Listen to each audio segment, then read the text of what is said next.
Spain, നിങ്ങൾ ഏറ്റവും അർഹിച്ച വിജയമാണിത്.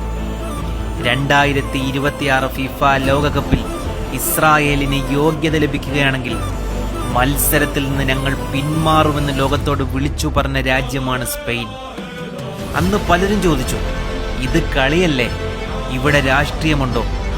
പക്ഷേ സ്പെയിന് കളിയേക്കാൾ പ്രധാനം ഗാസയിൽ പിടഞ്ഞു വീടുന്ന ലക്ഷം വരുന്ന മനുഷ്യരായിരുന്നു. ഗാസയിൽ ഇസ്രായേൽ നടത്തുന്ന ആക്രമണങ്ങളും അമേരിക്കയും ഇസ്രായേലും ഇപ്പോൾ നടത്തിക്കൊണ്ടിരിക്കുന്ന പേർഷ്യൻ രാജ്യങ്ങൾക്കെതിരെയുള്ള യുദ്ധത്തിനെതിരെയും ശക്തമായി UN-ൽ വിമർശനം ഉന്നയിച്ച രാജ്യമാണ് സ്പെയിൻ. 2025 ഒക്ടോബറിൽ സ്പാനിഷ് പാർലമെന്റിൽ ഇസ്രായേലിന് ആയുധങ്ങളും സാങ്കേതികവിദ്യയും വിൽക്കുന്നത് നിരോധിച്ചുകൊണ്ടുള്ള നിയമം അവർ നടപ്പിലാക്കി.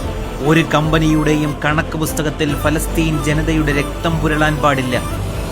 ഇസ്രായേൽ പരസ്യങ്ങളെ നിർത്തലാക്കിക്കൊണ്ട് സ്പാനിഷ് ഉപഭോക്തൃ മന്ത്രി പാബ്ലോ പറഞ്ഞ വാക്കുകളാണ്. യൂറോപ്യൻ യൂണിയനിൽ പല രാജ്യങ്ങളും ഇസ്രായേലിനെ എതിർക്കുന്നതിൽ വിസമ്മതം കാണിച്ചപ്പോൾ ഗാസയിലും റഷ്യൻ ഉക്രൈൻ യുദ്ധങ്ങളിലും യൂറോപ്പിന്റെ ഇരട്ടത്താപ്പിനെ ശക്തമായി വിമർശിക്കുകയായിരുന്നു സ്പെയിൻ പ്രധാനമന്ത്രി.